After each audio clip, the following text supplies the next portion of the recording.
এই যে তেলাপিয়া মাছটা সুন্দর করে আমি মেশিনে দিয়ে দিচ্ছি, কারণ বারবিকিউ করার জন্য অবশ্যই মশলাটা মেখে রেখেছিলাম আগে।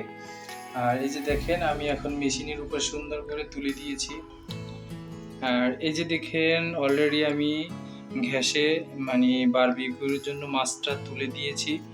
আর এটা কিন্তু মশলাটা মেখে সকালবেলা রেখে দিয়েছিলাম, কারণ অবশ্যই আপনারা যদি কেউ বাসায় বারবিকিউ করে খেতে চান তাহলে অবশ্যই মশলা তৈরি করে মাছটা সুন্দর করে কেটে এই যে এভাবে দেখেন একদম মাছের সুন্দর মানে ভিতরে কিচি কিচি কিচি কিচি করে কেটে তারপরে মশলাগুলো সুন্দর সকালে দিয়ে রেখেছিলাম যেন একদম সুন্দর মতো হয় বারবিকিউটা।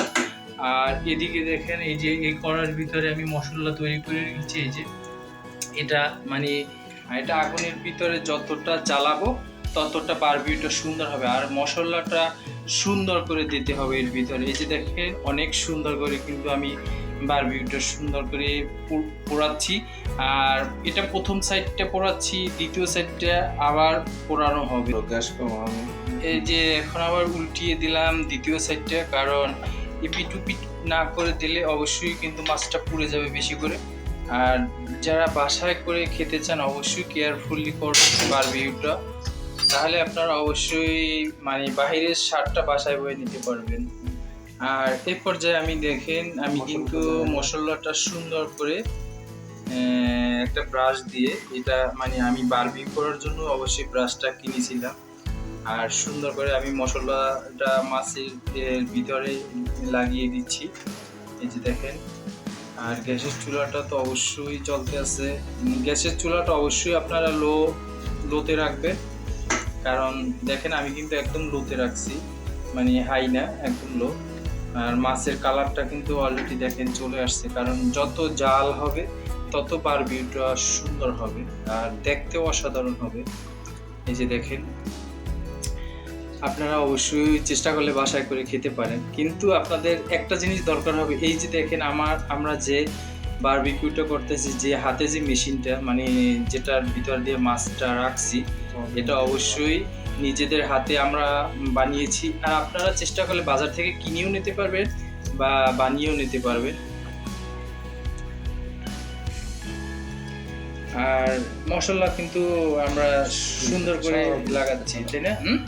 আমাদের মশলা সব নিজ হাতে করা। আমি এই বারবিকিউ করছি, আমি এখানে কোনো কিছুই কিনে না। আমি যেহেতু আমি এটা কন্টিনিউ করে খাই, সো আমার একটা আইডিয়া আছে। আপনারা করলে আস্তে আস্তে শিখে যাবেন। বাট আমি সব কিছু নিজে হাতে করি, মশলা, মাছ কাটা, এভরিথিং। এই মশলা বানানো, যখন মাছ ম্যারিনেট করছি মশলা দিয়ে সেটা বানানো, এভরিথিং এটা আমি নিজে করি। কারণ আমি এটা একটু সামটাইমস করে খাই, তো আমার খুব পছন্দের একটা জিনিস বারবিকিউ। সো এটা সেই জন্য আমি জিনিসটা সব শিখেছি। এই জিনিসটা শিখেছি যেখান থেকে সেটাও আমি বলে দিচ্ছি। এই বারবিকিউ শিখেছি হচ্ছে আমি ইয়েতে গিয়ে, কুয়াকাটাতে যারা বারবিকিউ করে, আমি কুয়াকাটাতে 2 দিন ছিলাম, 3 দিন ছিলাম।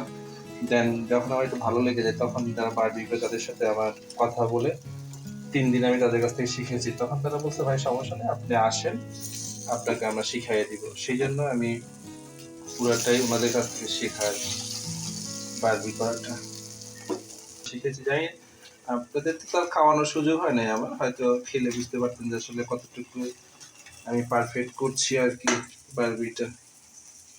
এইভাবে আমি প্রাথমিকভাবে একটু আগুনের খুবই ক্লোজ রেখে পোড়ানো হয়েছে, বাট এখন আমি আর ক্লোজ রাখবো না। আমি একটু এখন আগুনের থেকে একটু ডিস্টেন্স মেনটেন করব, কারণ হচ্ছে এখন মাছ একটু হয়ে যাবে আস্তে আস্তে, যত বেশি হয়ে যাবে তত বেশি ডিস্টেন্স করব, যেন আস্তে আস্তে পুরা মাছটা সুন্দরভাবে সিদ্ধ হয় পুরা, তাই আর কি।